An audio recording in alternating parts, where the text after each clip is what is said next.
सबका target IAS के YouTube channel में।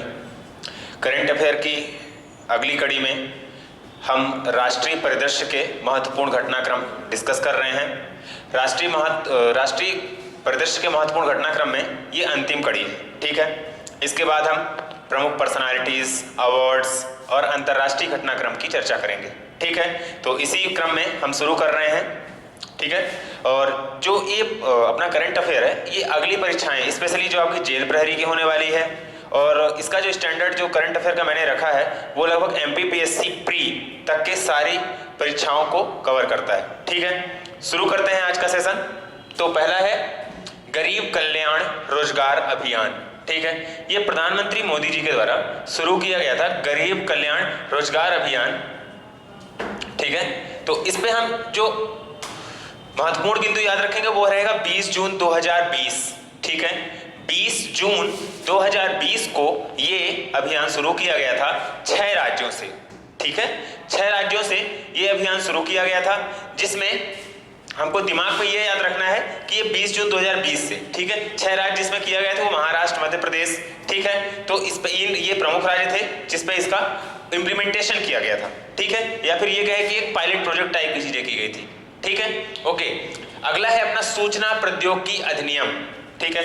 ये चर्चा में रहा है, हम इसका डिस्कशन इसलिए कर रहे हैं कि आईटी एक्ट जो आया था अपने यहाँ पे भारत में सन 2000 में आया था, ठीक है। 2008 में उसमें संशोधन हुआ था, ठीक है। तो अब जो अपना 69A है, आईटी एक्ट की धारा 69A, ठीक है।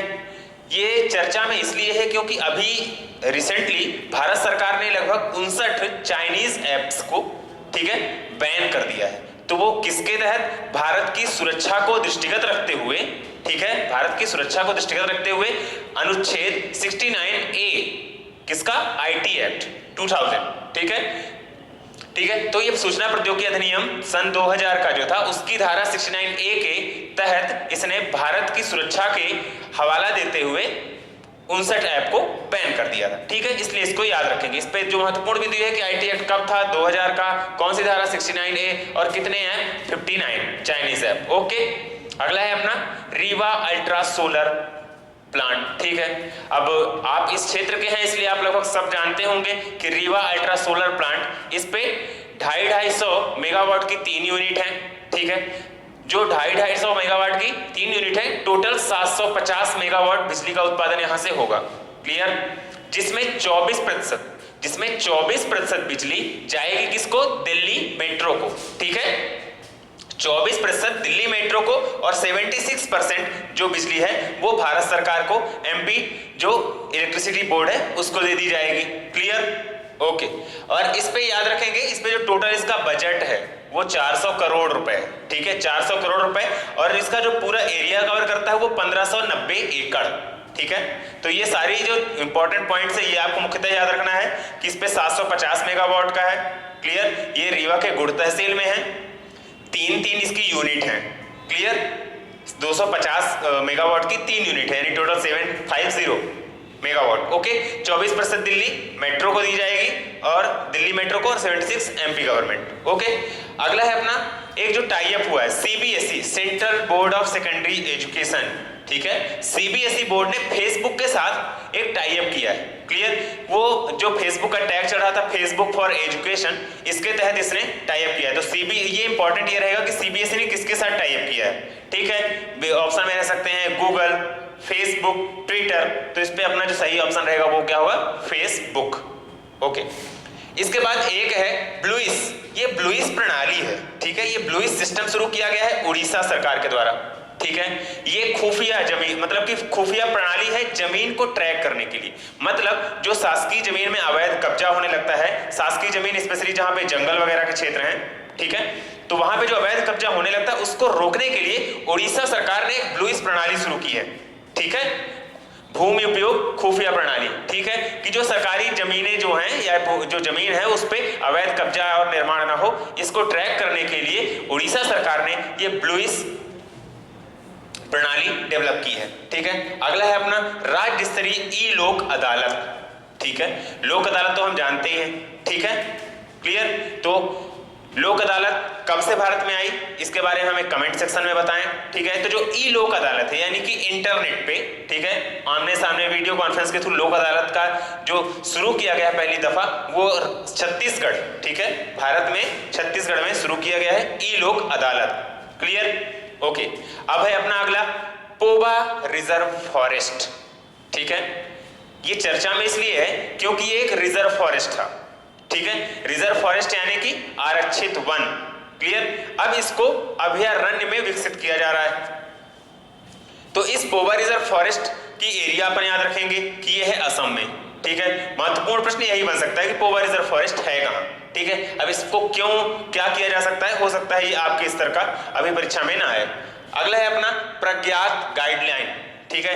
प्रज्ञात गाइडलाइन जो है आपको ये याद रखना है कि इस पे असेसमेंट, गाइडिंग, ठीक है, इसके सारे जो फुल फॉर्म है मतलब कि प्रज्ञात सिस्टम के तहत है, जिस पे आपको याद नहीं रखना है, ठीक है। इसके एक एक वर्ड का लिया गया है कि प्रोसेस, रिडायरेक्ट, एक्सेस, ठीक है। तो ये हमें वर्ड पे नहीं जाना है, सिर्फ प्रज्ञात आप याद रखेंगे, हिंदी में भी याद कर सकते हैं प्रज्ञात, ठीक है। तो प्रज्ञात गाइडलाइन दी गई है डिजिटल एजुकेशन के लिए।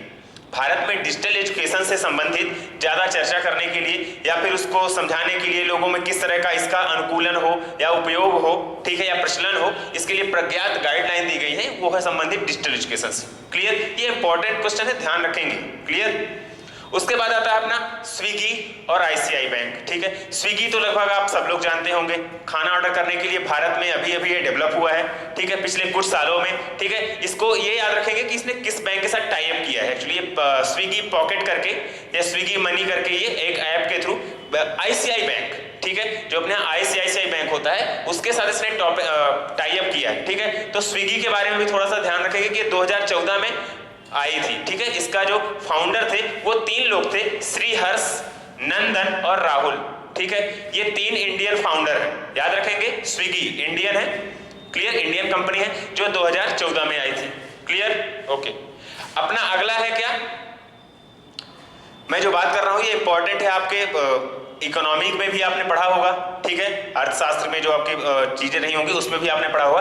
8 कोर इंडस्ट्रीज, ठीक है, 8 जो मूलभूत औद्योगिक इकाइयां होती हैं, ठीक है, जिसपे इंडस्ट्रियल इंडेक्स, जो इंडस्ट्रियल प्रोडक्शन इंडेक्स आता है अपना, ठीक है, तो उसके बारे में यानी CII। क्लियर, तो जो उसके बारे में जब रिपोर्ट आती है तो ये जो मूलभूत औद्योगिक इकाइयां हैं, ठीक है, भारत में, इनके बारे में याद किया गया करने के लिए। तो कभी कभी प्रश्न ये आ सकता है कि मूलभूत इकाइयां कितनी हैं, ठीक है, तो आप इसे बोल सकते हैं 8, ठीक है।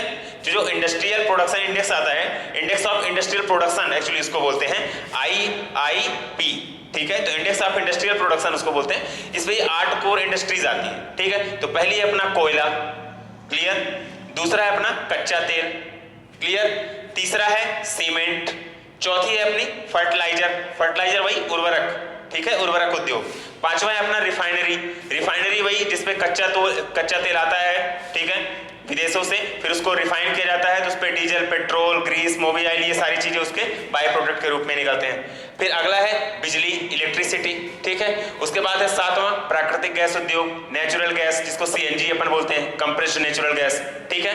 8वां है अपना स्टील। क्लियर, इसको आप इंग्लिश में याद रखने के लिए एक छोटी सी लाइन याद कर सकते हैं, CCC फ्रेंच, ठीक है, CCC फ्रेंच। CCC का मतलब क्या है यहाँ पे, कोयला यानी कि कोल, ठीक है, C फॉर क्रूड ऑयल, ठीक है, दूसरा C क्रूड ऑयल, तीसरा C सीमेंट। तो CCC में पहला हो गया कोल, दूसरा हो गया क्रूड ऑयल और तीसरा हो गया सीमेंट। क्लियर, CCC में। अब इसके बाद आता है फ्रेंच, FRENS।